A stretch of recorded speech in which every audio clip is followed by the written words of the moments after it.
Boa noite, meus irmãos. Que a paz de Jesus possa entrar em nossos lares e ali se manter durante todo esse período difícil que estamos vivendo, em que não podemos realizar essas palestras ao vivo como gostaríamos. Peço perdão por estar falando sentado, porque meu domínio sobre a tecnologia não me permite, com razoável segurança, gravar do celular ou em pé com o computador. Então, o único jeito que tem é desobedecer a orientação do Humberto de Campos, o nosso querido Divaldo, quando ele diz para o Divaldo que para falar de Jesus nós devemos falar em pé.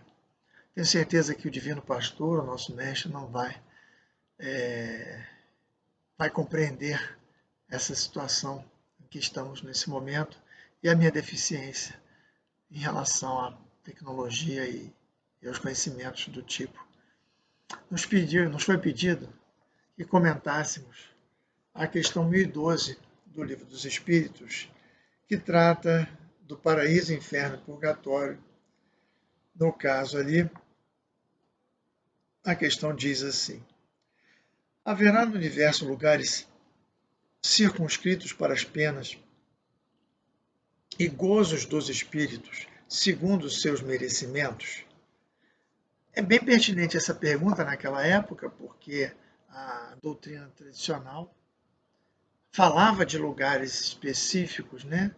De um purgatório, de um inferno, de um paraíso, colocando-os numa ordem. Inclusive Dante vai listar os níveis do inferno, pintores vão pintar os vários níveis do inferno e tudo mais. E era pertinente isso, né? Não custa lembrar que no Céu e Inferno, da codificação kardeciana, nós vamos encontrar a referência a, a obras aonde nós encontramos grandes missionários dentro da religião católica se referindo mesmo à situação dos eleitos no paraíso, olhando de lá os sofredores no inferno e não se compadecendo deles porque eles estariam em planos diferentes, inclusive no caso, mesmo sendo pais e filhos e tudo. O que era compatível com a época, estamos falando da Idade Média, São Tomás de Aquino, mas que o Espiritismo vem mudar essa perspectiva. Vem mudar essa perspectiva e trazer numa outra perspectiva bem diferente para nós. Daí os Espíritos dizerem para Kardec: já respondemos a essa pergunta. As penas e os gozos são inerentes ao grau de perfeição dos Espíritos.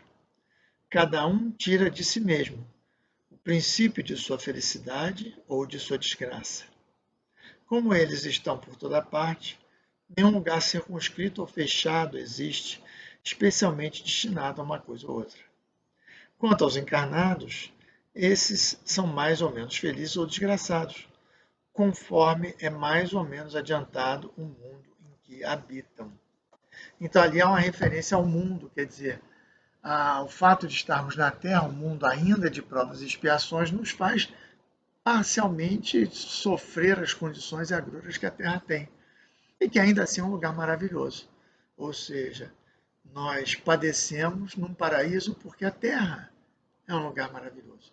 Temos doença, temos violência, temos um monte de coisa, mas quanta coisa bonita que a gente tem, não é? O céu, o mar, o ar, o próprio ar que a gente inspira, que nos faz tanto bem. Então, nós temos que ter muito cuidado ao não levar as coisas ao extremo, porque a lei de Deus é de misericórdia acima de tudo, justiça. Mas como Jesus diz no Evangelho de João, misericórdia vos dou. Ou seja, mais do que a justiça, Jesus veio trazer a mensagem de misericórdia. O que é misericórdia?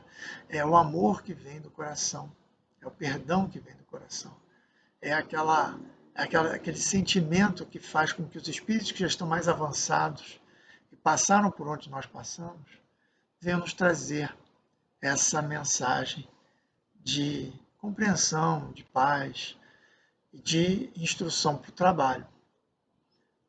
Tem uma passagem muito interessante na filosofia oriental, japonesa especificamente, aonde um grande espadachim, e o Japão tinha essa tradição, né, dos grandes espadachins que desenvolviam técnicas inovadoras e tiveram livros falando sobre eles e tudo. E um grande samurai desses espadachins, ele tinha um temperamento muito, muito violento. E todo mundo o admirava pela sua técnica, mas o temia e ninguém gostava de conviver com ele, porque tinha medo dos seus ataques e tudo. E ele, então, alertado para isso e vendo como isso trazia para ele solidão, resolve procurar um sábio, um monge, que poderia ajudá-lo. Ele, então, procura um monge que estava no seu templo, né, meditando, provavelmente, ou estudando, não sei. E ele chega com arrogância e fala: monge, eu quero que você me ensine sobre o céu e sobre o inferno. Quero que você me ensine sobre essas coisas. Eu preciso saber. E eu. Desculpem, balancei um pouquinho aqui a câmera. E o monge então olha para ele e fala: eu não tenho nada para te explicar. Você é uma vergonha para sua categoria. Uma espada enferrujada, uma roupa suja, nada disso era verdade, mas uma roupa mal arrumada, uma aparência horrorosa dessas e tudo. Você é uma vergonha para a classe samurais. Não tenho nada para te ensinar, seu maltrapilho. O samurai fica possesso e puxa da katana, a espada principal dele, para decepar a cabeça do monge. Quando ele está levantando a espada para dar o golpe, o monge fala: aí começa o inferno. O samurai para, pensa, reflete, entende que havia ali uma lição a ser recebida. Se ajoelha naquela postura típica dos orientais, né? Abaixa a cabeça, pede desculpa e humildemente pede: mestre, por favor, me ajude a ensinar, a compreender o caminho para o céu e para o inferno. E o monge então fala para ele: esse é o caminho do paraíso. Ou seja, ambos estão dentro de nós. É o que os espíritos falam. Nós não temos um lugar circunscrito. Existe uma zona umbralina que corresponde um pouco à crosta terrestre, um pouco além dela, que é marcada pelas perturbações das emissões mentais daqueles que estão na crosta, encarnados e desencarnados. Mas isso não faz com que, ali estando, os espíritos que estão ali estejam no inferno. Porque muitos missionários, trabalhadores, colônias de tratamento, a própria colônia espiritual Nosso Lar, se encontra nos limites do chamado umbral. E, ao mesmo tempo, em Nosso Lar, que é uma colônia limítrofe, temos espíritos como a veneranda, que no livro Nosso Lar é dito que estava intimamente num nível espiritual muito mais elevado do que aquele. Por quê? Porque é o nosso campo íntimo. É aonde em Lucas está dito que está o reino de Deus. Ele não está aqui, ele não está ali, ele não está acolá. Ele está dentro de cada um de nós. E é isso que os Espíritos vão nos dizer, que o inferno, o céu, o purgatório, eles estão nos nossos estados íntimos. Agora, como fazer, já que nós estamos sujeitos às circunstâncias? Como lidar com as variações de humor? Como lidar com as dificuldades do dia a dia? Como fazer para estarmos mais de acordo com esse equilíbrio que todos nós buscamos? Então, os espíritos vão também nos auxiliar nesse sentido. Diz-nos o próprio Santo Agostinho que a cada dia, pensando nas nossas ações, analisando o que nos levou a agir de um modo ou de outro, os nossos pensamentos, fazer uma autoanálise. E quantos de nós estamos até trabalhando no bem, estamos fazendo certas obras e, de repente, por qualquer motivo, surtamos, cansamos, largamos, ou estamos aparentemente tranquilos, alguém pisa no nosso calo, pum, saímos do equilíbrio e vamos para o desequilíbrio. Não estávamos verdadeiramente equilibrados. Essa é a grande constatação. Nós não estávamos verdadeiramente equilibrados. Porque se estivéssemos, aquela situação não nos tiraria do equilíbrio. Ou, se nos tirasse do equilíbrio, nós rapidamente conseguiríamos recuperá-lo. Nós muitas vezes guardamos mágoas, raivas, inveja, ciúme, rancor e dizemos que temos motivos. Ah, mas eu tenho motivo para ter raiva, eu tenho motivo. A pergunta que devemos fazer é outra. E ter motivo diminui a aflição? Ter motivo faz com que doa menos? Ter motivo faz com que nos desequilibre menos? Será que não somos nós buscando que um espírito amigo venha e nos console, dizendo, coitadinho, está sofrendo tanto? E nós temos espíritos amigos que vêm nos consolar, mas eles nos consolam olhando para frente. É só lembrarmos do livro Nosso Lar, quando André Luiz está se lamentando diante do ministro Clarencio e do médico que o estava tratando, né, naquela fase inicial dele de atendimento em Nosso Lar. E aí o Clarencio fala, meu amigo, queres realmente a cura espiritual? E André Luiz diz que sim. Então, Clarencio responde, então não te lamentes tanto assim. Lamentação indica doença espiritual séria e de difícil tratamento. Se você quer traçar projetos para a vida futura, para melhorar as suas condições, para fazer um projeto de vida, que acabou, nós sabemos muito bem, levando ele a ser o mentor da nossa casa e de muitas outras, e à frente de uma enorme obra, nós estaremos ao seu lado para traçar esses projetos e ampará-lo e ajudá-lo nesse caminho. Mas não temos tempo para voltar às zonas escuras de lamentação, porque todos passaram por isso. Fora Jesus, não temos notícias de espírito que tenha passado pela terra, isento de erros, de sofrimentos e de lamentações. Não somos perfeitos, mas estamos na luta por sermos o melhor que pudermos. E aonde que é essa luta? Jesus situa isso lá no Evangelho de Lucas, a partir do capítulo 14, dentro de nós. Ele vai situar, vem trazer a espada. Onde é que ele veio trazer a espada? A espada para dentro. Nós lutando contra nós mesmos.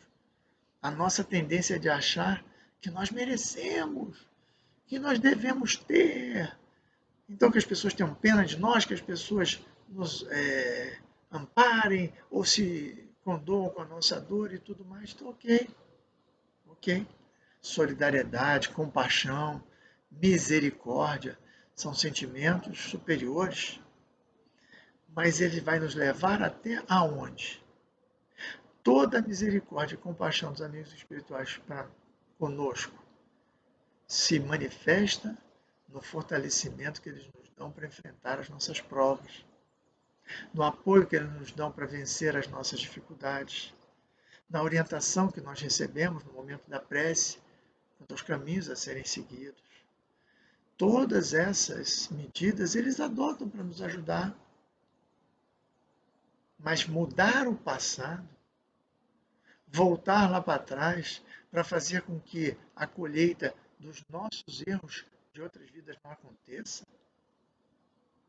Porque se nós padecemos, se alguém fez algo errado conosco, se alguém nos magoou, se alguém nos trouxe motivos de mágoa, isso seria por acaso?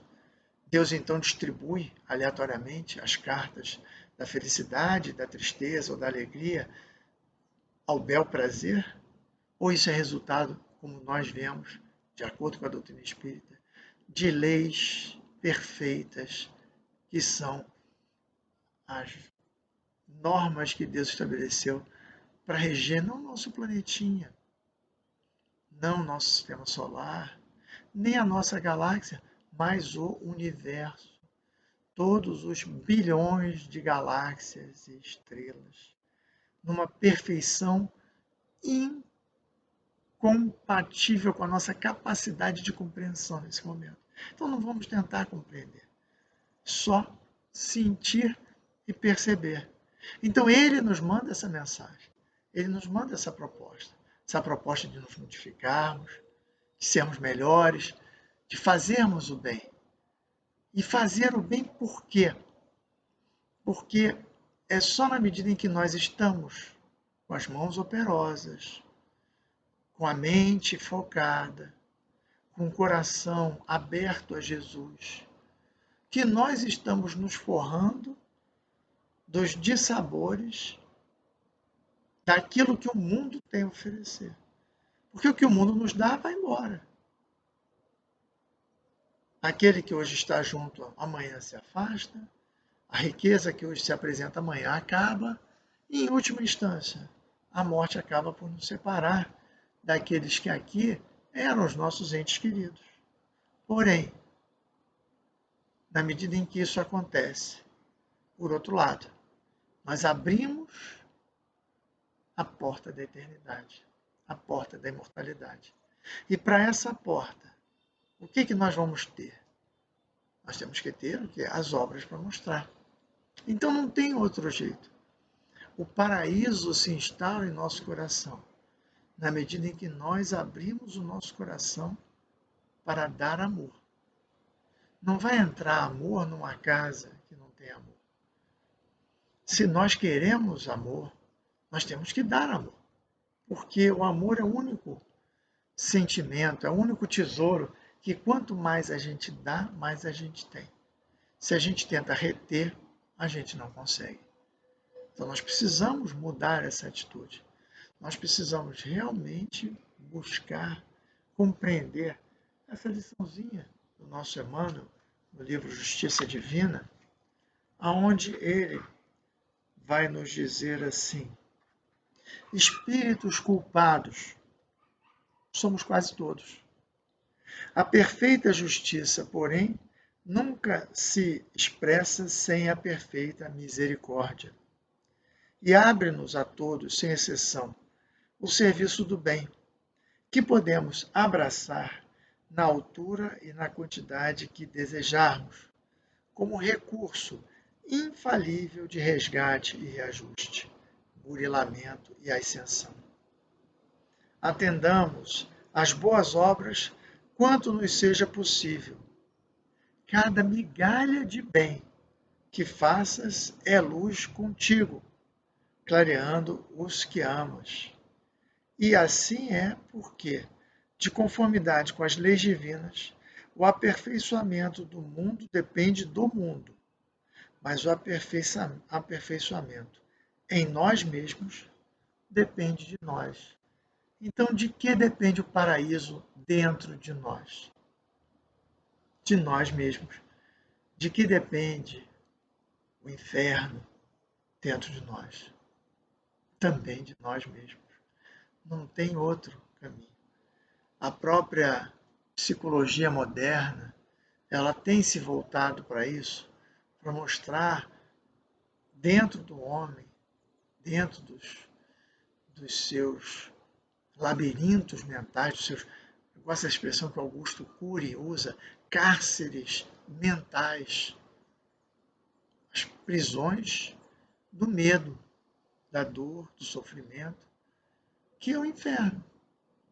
O André Luiz tem um livro em que ele vai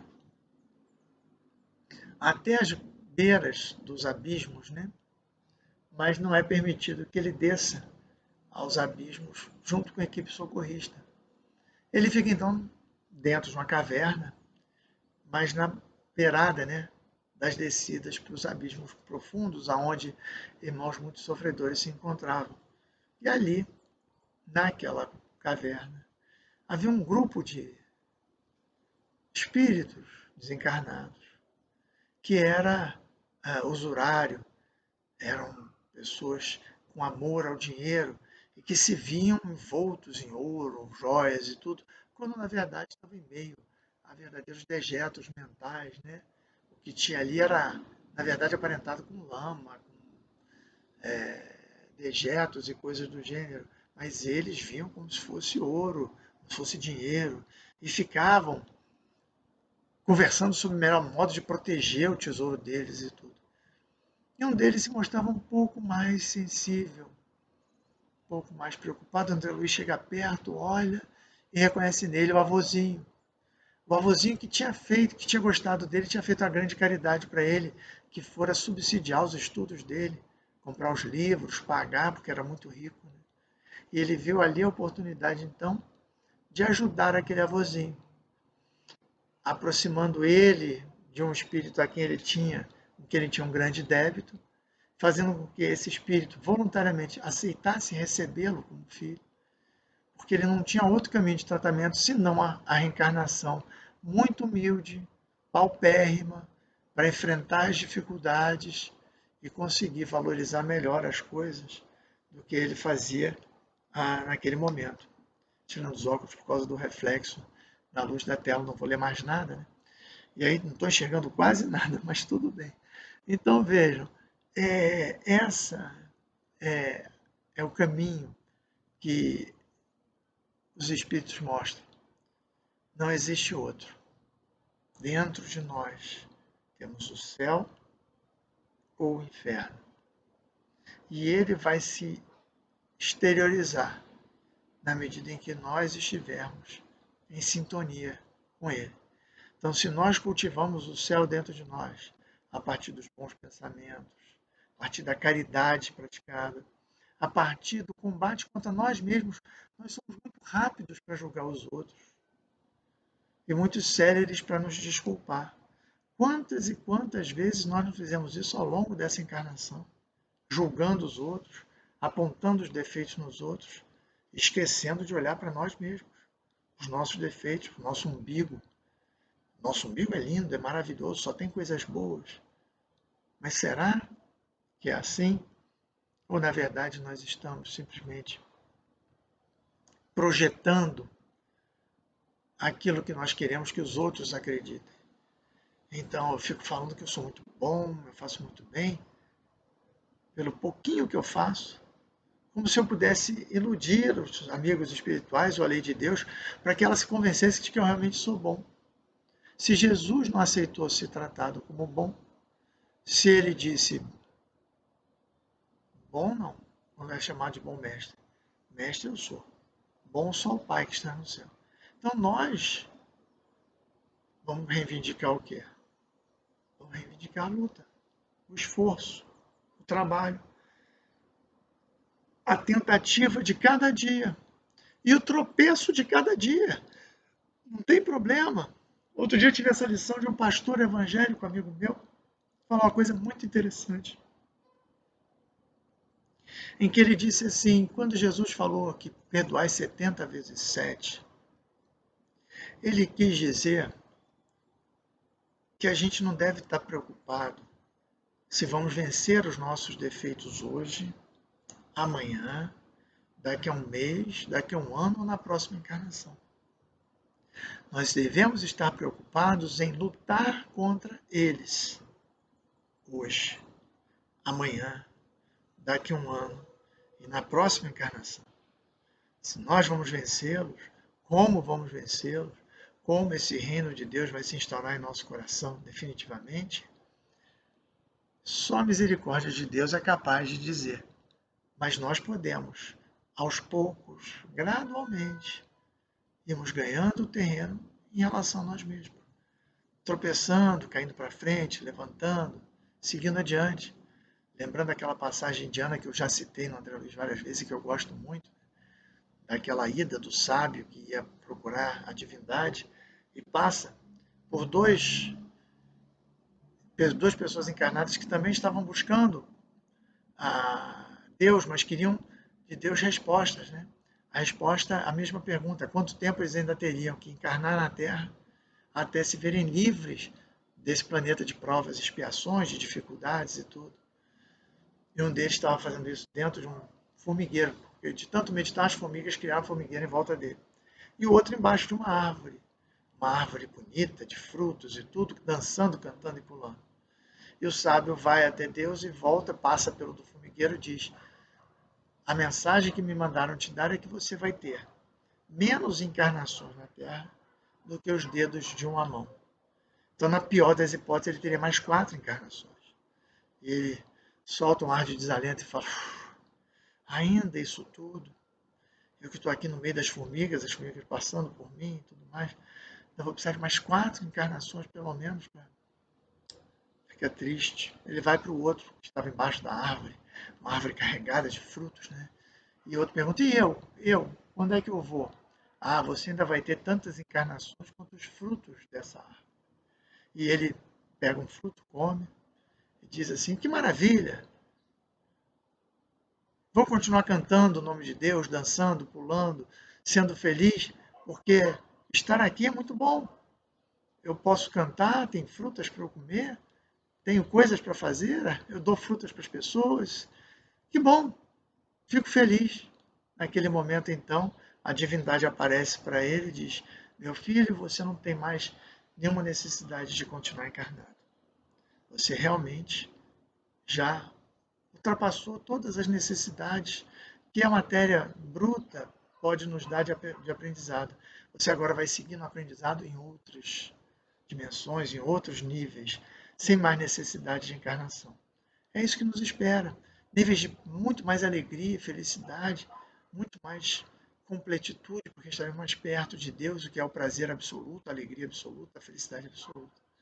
Mas para isso precisamos iniciar a luta dentro dos nossos corações. Assim, meus amigos, humildemente, pedindo perdão por qualquer deficiência da imagem ou da câmera, do computador, ou o fato de eu estar sentado, porque é assim que eu tenho lidado com essas coisas todas, não tenho equipamentos para isso e tudo. Espero ter sido útil, atendido à vontade dos amigos espirituais e, com certeza, peço que todos nós nos sintonizemos nesses momentos com o bem, com o amor. Não vamos dar aso à reclamação, ao nervosismo, à raiva, à angústia, à aflição, a nenhum sentimento negativo. Vamos lançar as nossas mãos ao trabalho de caridade. A caridade não parou.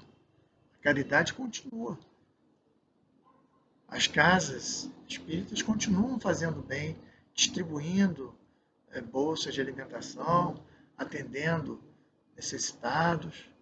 E, caso a pessoa não possa sair, porque está restrita ao lar por alguma questão vinculada aos problemas que nós conhecemos, temos a força do pensamento. É a obrigação de nos afastar das vibrações negativas que a atualidade traz. Já tem muita gente para criticar, para falar mal, para levantar sombras. Vamos fazer um pouco de luz e buscar afastar um pouco essa situação do nosso coração. O único lugar onde a gente pode realmente plantar um bem que irá realmente florescer. E assim, desejo a todos muita paz. Em nome de Jesus, em nome de todos. Muito obrigado. Que assim seja.